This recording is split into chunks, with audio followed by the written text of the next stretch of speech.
All right, Ecclesiastes 11. Let's begin by reading verses 1 through 6. 1 through 6. Who will get that for us? Go ahead, Charles.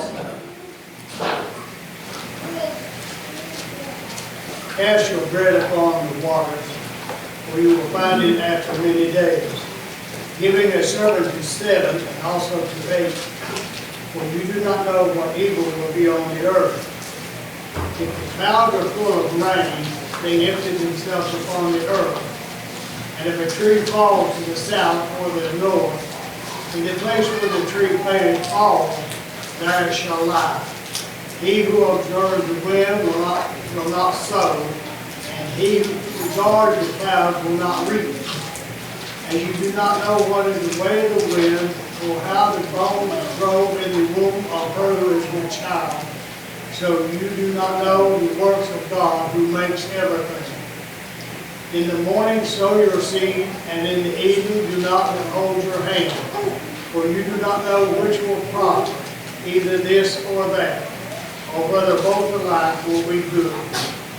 Okay. So generally the section talking about pressing on even though you don't know what the outcome may be. And question number 1 I'd ask, how will you find your bread on the waters after many days, and do you have any examples? So cast your bread upon the waters.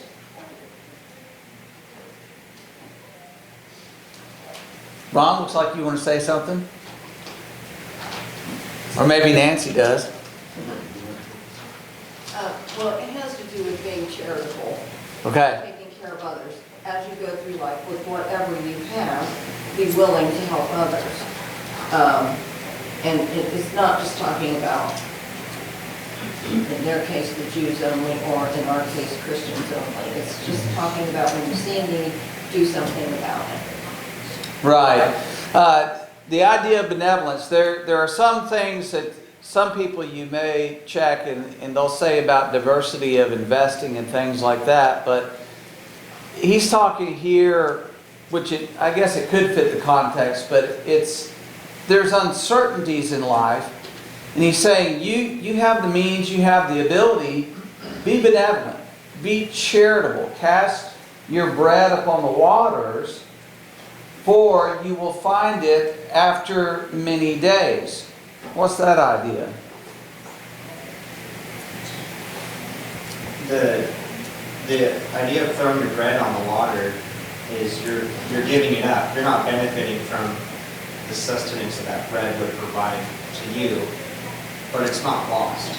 It's lost on you in the moment, but it will return. You will find it later through those who received the bread that was cast upon the waters, as the idea of fruit growing. That kind of carries later on in this context, but you'll find it with benefit to others, and potentially that benefit returning to you, since you were willing to give it up in the first place. Okay, there's a benefit that comes back. Well, and that's part of what I was thinking too. There are scriptures that tell us that kindness to the poor is a loan to God. You know, you're going to receive from God. He doesn't ignore that when you are doing those kinds of things. I thought about Abigail when her husband didn't want David and his men to slaughter his sheep or help them or feed them or anything. And she raced out with food. And so in a sense that was casting her bread upon the water, and she ended up being David's wife after her husband died. But it's the idea that you don't know what good you're doing sometimes, but later on, it may not be coming from that same source, but when you have a need, there's somebody there to help you. And I believe all of that is providential. Right. One thing he's not mentioning here, but is in the background, but it's woven throughout this text, is God's providence at work and the way that He set up the world. You cast your bread upon the waters, and as Nancy mentioned, in the New Testament it says we're to work with our own hands, not just to provide for ourselves, but to provide for those who are in need. And so we are benevolent, compassionate, kind toward those who are in difficult circumstances. And as Nancy said, it's not that that exact same person may turn around and benefit me in some way, but you know, we have a saying, what comes around goes around. And that's the way that the world works. It may be somebody who's known you to be a charitable person, and they recognize, hey, they're in need now. We're going to help them out because they've been so good to everybody. So we don't know exactly how that will come back, but he's saying, look, do good, and good will come back to you in one way or another. And again, that's working in God's providence. And he says, give a serving to 7 and also to 8. Does that have any idea there for you or any meaning? I guess whenever I see the portion, I always think of food. Mm-hmm. And, you know, what he's saying is like have a week's worth of food, maybe even extra. Don't eat it all at once because you just don't know what's going to happen to you. Okay, I would see this completely differently. When he's talking about casting the bread, it'll come back, give a serving to 7, also to 8. Don't limit. It's sort of like Jesus saying, you know, Peter asking, how often should I forgive? Is it 7 times a day? He says 7 times 70. And what he's saying is don't limit that. You have the ability to continue to help. Continue to help. Don't just say, well, I've done my part. Let somebody else do it now. So that's what I see within the context, but the principle that you're talking about is taken, you know, you need to be a good steward of the things that you have, and in part, this is that stewardship relative to others that you have, give. Be good, be generous, be kind toward others, and don't just neglect people because you think, well, I've already done enough. So not limiting would then also apply to don't give to the needy in your abundance alone, right? Wouldn't we still have the obligation to give even in our poverty if there's need? No. Here's why. Paul said he would not have us to suffer want to meet somebody else's need. So we take our first and primary duty is to our family, taking care of us. And if we have something above, then we have this obligation or this responsibility to help others who are in need. But while it's not an obligation, it is a noble thing. If I've got, let's say, 2 bowls of rice, and I give somebody else a bowl of rice, and me and my family, I'm like, okay, we'll get by, but we need to do this because they're in worse shape than we are. So I take the principle, but yeah, in poverty, we are not, it's sort of like our giving. Give as you've prospered. If we haven't prospered, then we can't really give. And part of what he's saying here, latter part of verse 2, for you do not know what evil will be on the earth. You don't know what's going to come. You don't know when you're going to find yourself in need. And your generous spirit then is going to be returned to you at some point. So verse 3 then, what's he talking about? The clouds are full of rain. What are they going to do?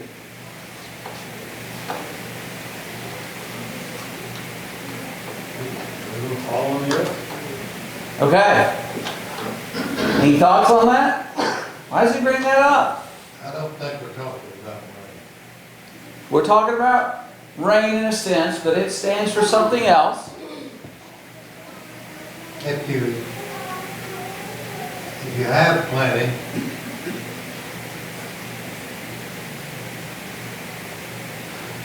you should share it.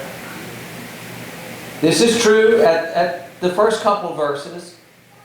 Now he's turning attention to, if the clouds are full of rain, they're going to empty themselves on the earth. You're not going to stop it. You can't stop the rain from coming down. So we're talking about maybe poverty or... We're talking about things that we can't stop. Things happen in this world, there's no way we're going to stop it. There's no way we're going to be able to prevent it. No use in even trying to prevent it. Right? If there's a storm on the horizon and it's headed this way, and we go outside and we're just protesting and saying, stop, don't do this, don't do it, is it going to stop? No. So don't procrastinate. Do I? Don't procrastinate. No, it's just the principle or the idea. You're not, there's things you're not going to stop and things you cannot change. If the tree falls to the north, where is it going to be? It's going to be lying to the north. If it falls to the south, what's it going to be? It's going to be lying to the south. So you're on your property, you've got a fence around, and a tree falls to the north and it falls across your fence and it knocks that fence down and your cows get out. What are you going to do about it? You're going to get the cows fast. Okay, you're going to get the cows. What can you do about what's happened? Not a thing. Do people get beside themselves when there's something that's happened that is a negative consequence, and they just constantly talk about, well, I wish you'd have done this. I wish it wouldn't have fallen to the north. If it had just fallen to the south. And they don't stop griping and complaining and fussing and being anxious and upset about it.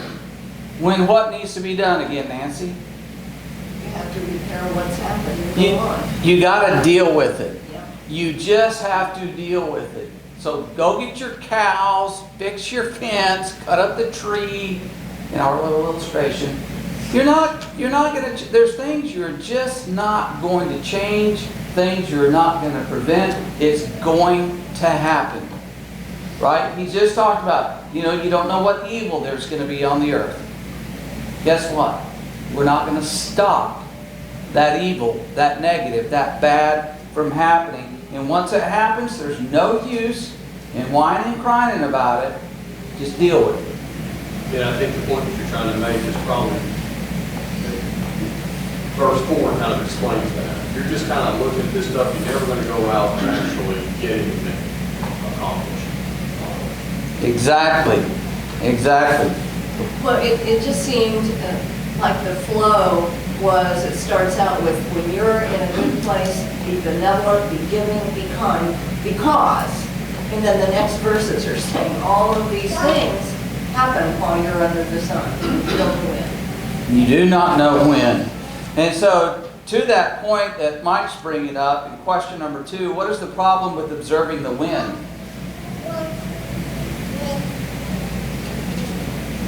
Well, I believe what he's saying there is you're making observations, looking for the ideal condition before you do anything, before you go ahead. But that's not the state of anyone who accomplishes things. You're going to make the determination to do what needs to be done in the time that is to do it. So for a farmer to wait until just the ideal state or the ideal conditions to go and plant the field or in turn to harvest the field, he's going to be at risk or loss. So the point is, you have to recognize that there are conditions that you're just going to have to take a concerted risk, at a calculated risk, and just go, or you'll never accomplish anything. We see that in a lot of ways with people that, like we're talking about, paralysis through analysis and other things. They just can't proceed. It's, in talking with people about their employment and things, and today with no defined benefits and 401k plans and matching funds, you say, just do that. Just contribute the matching. Mm-hmm. And there are people I'm afraid to, or, they won't step out and do it. Right. So I think that's what he's talking about here in all of this. And that, you just can't control all the events, as you were saying previously. The things we can control, we must, but realize that there's a lot of things that are outside of our control, but we must proceed. We must be people of action. Right, exactly right. And Mike, do you have something? Yeah, I was going to say also, whenever you see the wind and you see the clouds and stuff like that, you know this is coming, so be prepared for it, so that you know how to, because you still have, as Ron's pointed out, you still have to do the job. The seed still has to be sown. The wind's out there, you got to figure out how you're going to sow the seed in the wind, if that's what it takes. Yeah, and the clouds, he who regards the clouds will not sleep. So that idea, you're looking at something and you're saying, well, I don't think it's going to work. And so I'm not even going to try. And the farmer, he's going to starve. He's not going to have what he needs to take care of his family. Same thing with us. And as Ron was saying, this could apply broadly. There are plenty of people who have had brilliant, genius ideas. And that's where it died, with a brilliant idea. Then there are other people who have brilliant, genius ideas, and they get 80% of it. And they are knocking it out of the park, because this other guy wants 100% everything nailed down just exactly right before he takes action. And there's another guy who says, I'm headed that way. And they make all kinds of mistakes, and not everything's there that would be ideal, but they get out there and they do it. And so they start making progress and learning and accomplishing. And that's what he's really driving at here. Zach, do you have something? Yeah, I thought this actually could apply to baptism. You've been doing lessons on what hinders you, and we wait for the ideal circumstance, the right time, the right weekend, because so-and-so is going to be in town. I don't know the answer to this question yet. You touched on it very well, and I just think that could be an application on this as well. Agreed 100%. I'm going to circle back, Ron. I was just going to say there's another principle, and that is planning can be of great importance. However, the plan can end up being worthless, because the world we're in is highly kinetic. Things change. By the time you go and start to implement, execute the plan, everything may have changed. Right. So again, you have to be prepared to make the corrections in order to accomplish what you're setting out to do. You can't prevent what's going on out there. No. You have control over your actions. So if you get fixated on the circumstances, you're not going to do what you need to do. Back to Zach's point, one of the applications that I thought of, in addition to that, yes, if you are afraid that you're going to fail being a Christian, you won't become a Christian. Or I've known a lot of people that are afraid of raising children in this world. They're afraid that their children will be influenced by evil. And so sometimes those people go even to the extreme of they don't even have children because they're so worried about that. Well, you look into the Bible and you see that there are people who raise faithful children in all kinds of cultures and circumstances. It can be done. But just being fearful of what's happening in the world around us, and then we don't ever take that action that is right, that is good, that is proper for us to take. So good thoughts on that. So question number 3 I had asked, what are the 3 mysteries listed in 11:5, and what are lessons we can learn? Now, if you had the ESV, this confused you because it's mistranslated, and the New King James and the NASB are good on this. So anyway, question number 3. What are 3 mysteries listed here?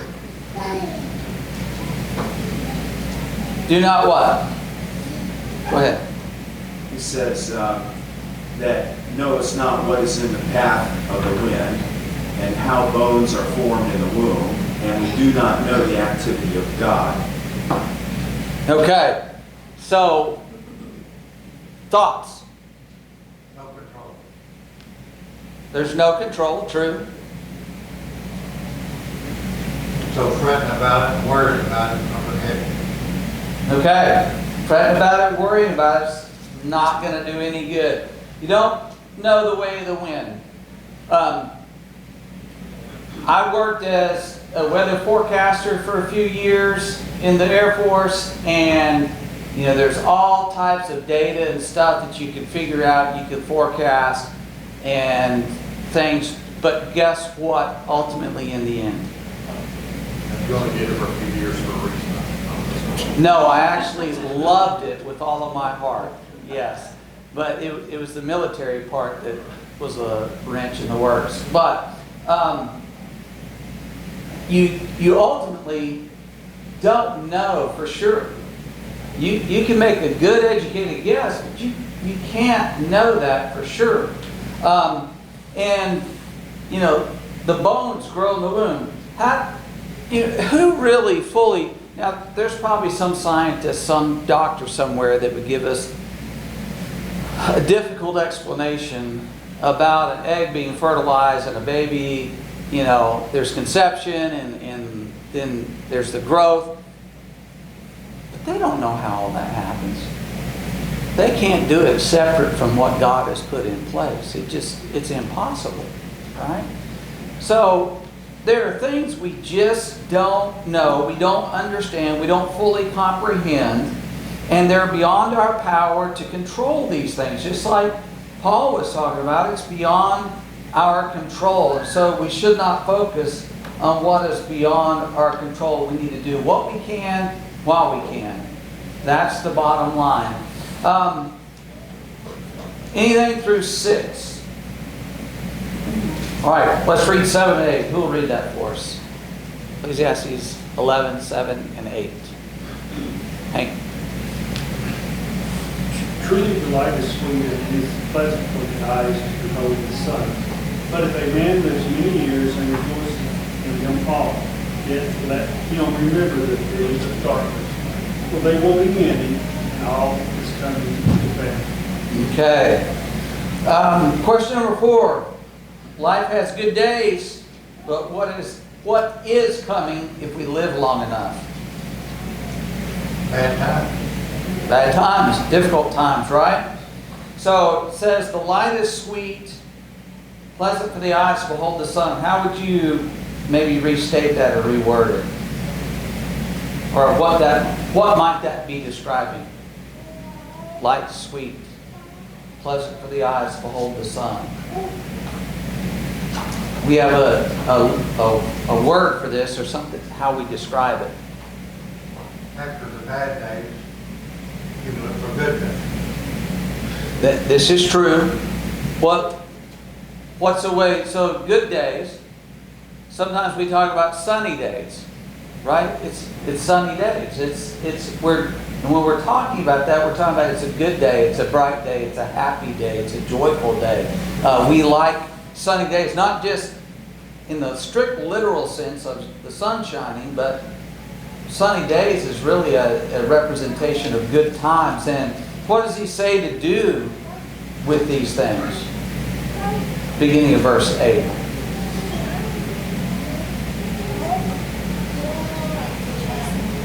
Rejoice in them. When the days are good, you should rejoice in it. Do y'all know anyone that no matter how good things are going, they're in a negative mood? You know, you ask them, how you doing? It's awful. They come up with a different illness every time you ever met someone like that. Yeah. And 20 minutes later, still hearing it. Yeah. Yeah. And Mike? It's that type of person that you say, hey, how you doing? And immediately your brain goes, oh. Whoops! Said that. Oh, gotta go. Yeah, there are some people, either something that's already happened or something they're concerned about in the future will not allow them to enjoy the present. However good the day is or the week is or whatever, they just cannot enjoy it. And he's saying here, look, there are good days in life. You need to enjoy that. Rejoice in it. Be happy about it. Soak that up as much as you can, because what's coming, Paul?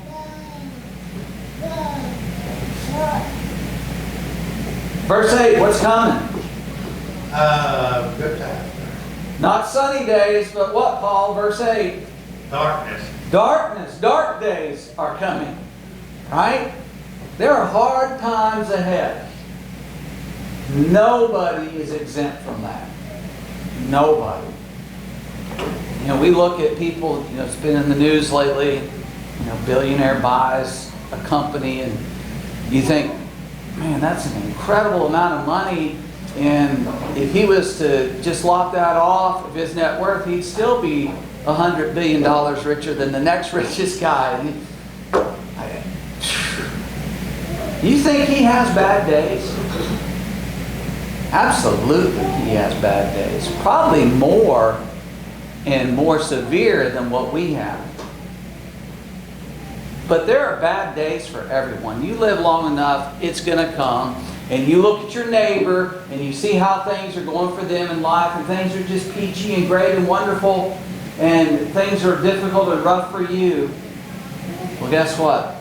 They've got bad days ahead. We may not see it now, but they do. And things are going really good for us, and we need to rejoice in that. But don't get distracted and think, well, that's the way it's always going to be. Because there are difficulties that are ahead. We're not going to avoid adversity in our lives, so we need to prepare to endure those difficulties that are ahead. Any other thoughts?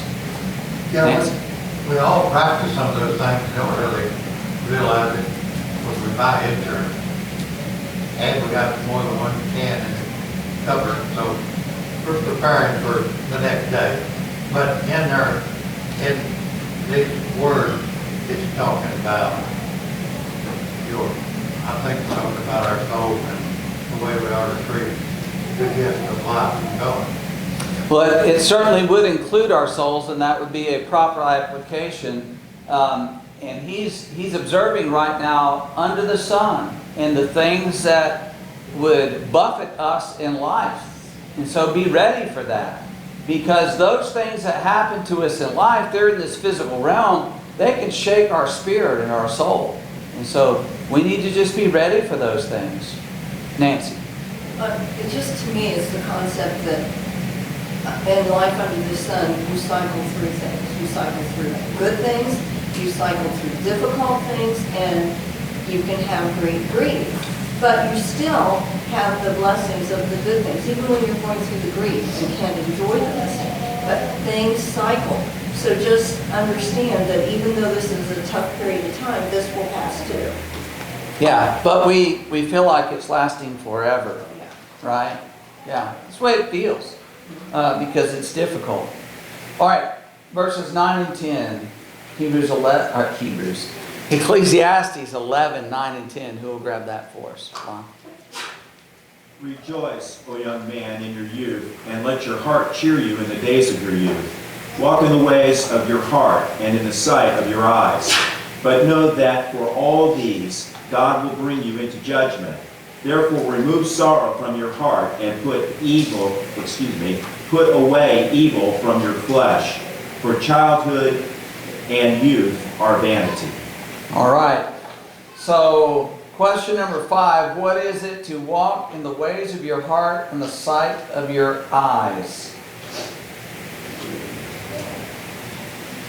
I kind of take that as when you, while you're young enough, go out and experience things. I know that some people, they work until they're like well into their, I've seen people work into their 90s, and then they don't really get to experience life, and they talk about, I wish I would have done this, I wish I would have done that. And, so go out and enjoy those things that you have, especially while you're young enough to do some of those things. Ron, did you have something? Yes, in addition to what Mike's talking about, in the youth, he's telling you to pursue the things that you desire. But there's another element to that, and that is to remember that God will be judging you for all things that you do in your life, and that as we understand with judgment, it does not exclude the young. If they die in their youth, they still... I'll stop. Yeah. You're going exactly where I want to go. But, this idea of go out and do what you want to do. Go out and enjoy. God created this world with so many things that are enjoyable, fun, exciting, and all of that. He didn't put those here for us to simply deny ourselves and say, well, we can't ever enjoy anything in this world. That's not the idea, but pursue those things that interest you, that please you, the things that maybe catch your eye, if you will, your interest in life. Go ahead. In your youth, go after those things. Yeah, like Mike was saying, when you're young, and on both, but with a godly manner, you can travel, Yeah. you can climb a mountain, you can jump out of an airplane, you can do all that stuff and not sin. Yes. So, you want to pursue knowledge. Go for it. Get books, go to schools, training, whatever it may be, listen to others, pursue skills in jobs and hobbies. As Hank was just saying, travel, go on adventures. Those are all things in and of themselves are good and right and fine. Don't hurry to be too fast to grow up. But far too many times, young men and women will do what worldly people do. Right. We're going to get there. I promise you, we're going to get there. But there's too many young people, and there's a lot of pressure on them to grow up really quick, to take on responsibilities. And we're not talking about where they're not a responsible person. But as we get older, there are burdens in our lives. When you get married, there's a responsibility. You have children, there's a responsibility. And you're not shaking either one of those. You cannot shirk either one of those. You have responsibilities in those things. And it brings a certain level of weight in life for either one of those things. And so you're young, and there are things out there that you can enjoy without those responsibilities. And we talk about a carefree youth. That's what he's driving at here. There's a lot of things out there. Go ahead and enjoy life. As a young person, you are allowed to, you are encouraged to do that. Enjoy those things. Don't forget, though, question number 6, what must every young person know?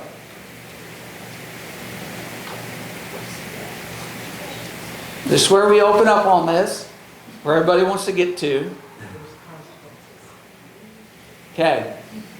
God's going to hold you accountable. There is a judgment coming. Go out and enjoy life within the parameters of what God has set up and what's right. He's not talking, in your youth you can just, as the world says, just go sow your wild oats. You can just go crazy and do anything you want to do. That's a time for youth. And when you get older, then you can get serious. You can, have morals and straighten up and be a good person. No. He's saying, look, enjoy life. Go out there. It's okay. But know that God is going to hold you accountable. Don't allow that pursuit of the enjoyment, as Hank was saying, to lead you to worldly ways. Getting entangled in sin in your life. Don't allow that to happen. Zach?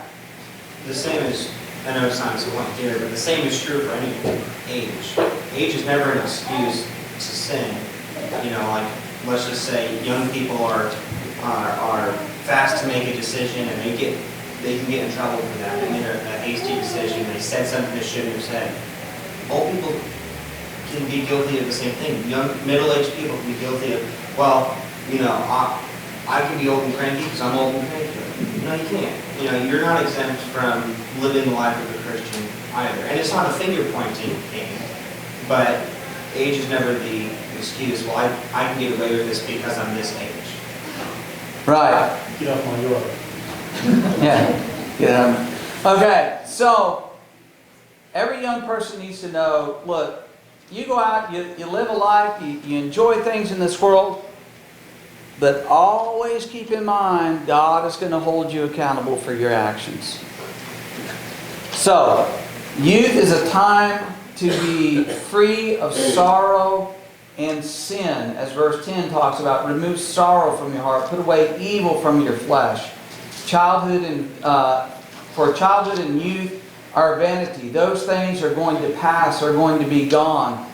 So don't get tangled up in sin that's going to bring sorrow into your life. Your youth is a fleeting time in life, as many of us here can attest to. It goes a lot quicker than you think. And so enjoy it in a healthy way, so when you get older you can look back on that and you're not grieved over the way that you lived your youth. But you can look back and say, that was a really good time in my life. All right, anything through 11 verse 10? Ron? I just want to mention that in the New King James Version, when you look at this, and then also just not getting into it, but just to make a comment on chapter 12 and verse 1, there's the 3 R's there for us. And I'll just leave it at that, and you can discuss. Okay, let's read now chapter 12, verse 1 through 8, and we're going to pick right back up where Ron is there. So 12 verses 1 through 8. Philip?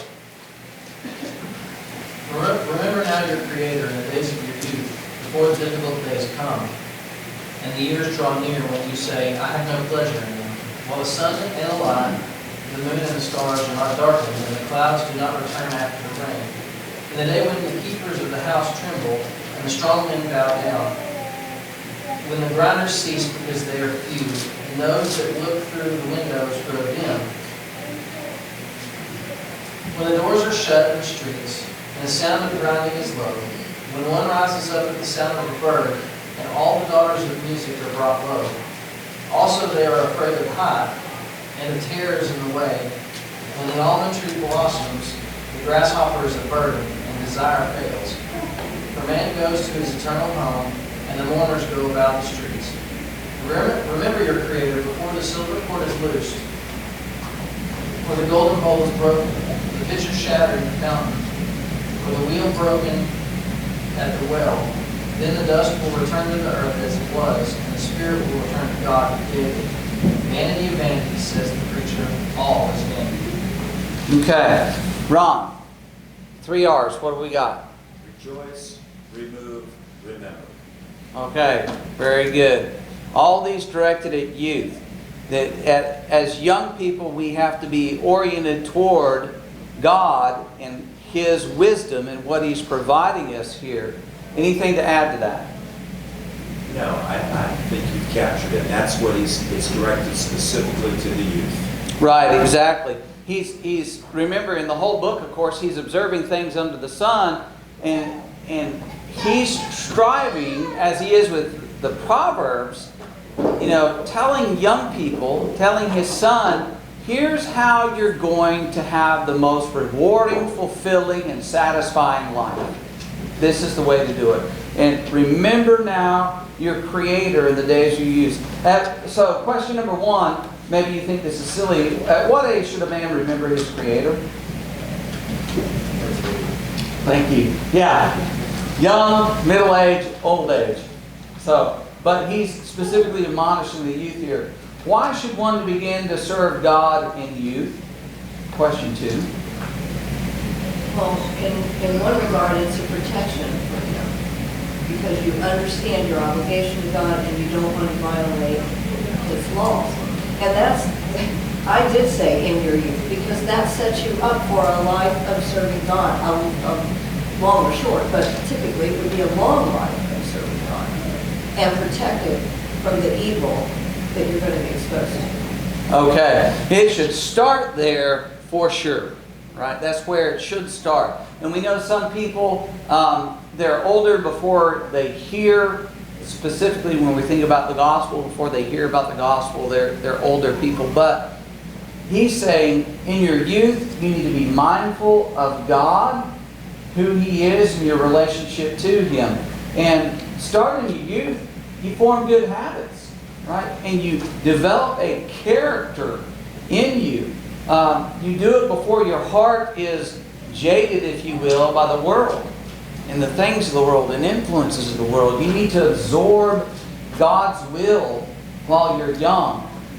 It may be that our youth is the only time we have on earth. Anyone ever known someone that died young?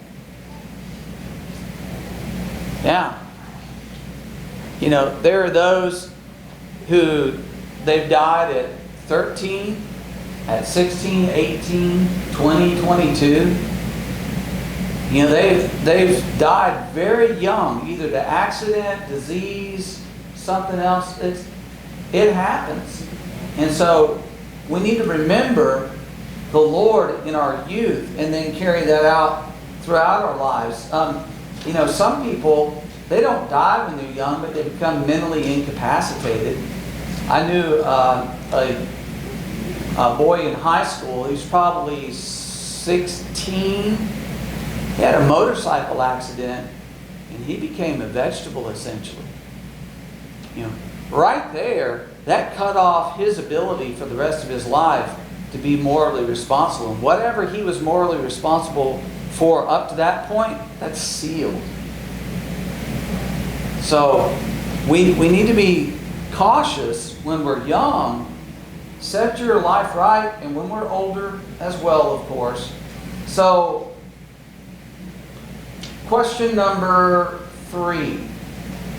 Talking about these difficult days that come. Identify as many things as you can in verses 3 through 5 there. So what's he talking about? What are some of these things? As we get older, like I think it's talking about being bent down, it can be like, I guess, your legs or your spine, and it's talking about grinders, teeth, maybe, or that. Yeah, he is describing the human body. Yeah, so you've got the keepers of the house tremble, and the strong men bow down. So, as Anita was saying, you know, strong men bow down. That really is pointing toward the back and maybe the legs as well. Keepers of the house, the hands and the arms. You know, people can tremble. Sometimes it's Parkinson's, sometimes it's just age and they're weak and they're picking something up and their hand will shake in doing that. The grinders, obviously the teeth. What about the windows? Your vision starts going. How about the doors are shut? What happens when the doors are shut in the streets? Your hearing has ceased or declined. Yeah, hearing. So the sound of grinding is low. The rise at the sound of a bird. Does anybody have difficulty hearing people talk? But for some reason, at 2 o'clock in the morning, the dog that's a quarter mile away wakes you up? That's what he's talking about here. It's just, I don't know why that happens, but it happens. And, you know, it's hard to hear people talk, but the least little thing seems like it wakes you up. You hear that while you're asleep. And then daughters of music are brought low. Really has more to do with your voice. You know, have you ever known older people that their voice just weakens over time? It's hard for them to talk. And then what else happens in verse 5? Fear. Okay, there's fear. Yet sometimes, yes, people do shrink. Like my mother is shrinking. She's, but we're afraid of heights. We're even to the point where, you know, they don't even want to get up on a 2-step stool to reach something in the cabinet because they're unsteady on their feet. So they're afraid of that. Tears in the way. They don't want to go out. And this isn't like, you know, over in Proverbs talks about there's a lion in the streets because the guy's too lazy to get out and work. This is talking about it just makes them nervous to get out. Like, my mom does not want to drive on the interstate. She avoids it at all costs because it makes her nervous out there. So there are tears in the way. Almond tree, of course, is what? Hair. Turns white, right? Desire fails.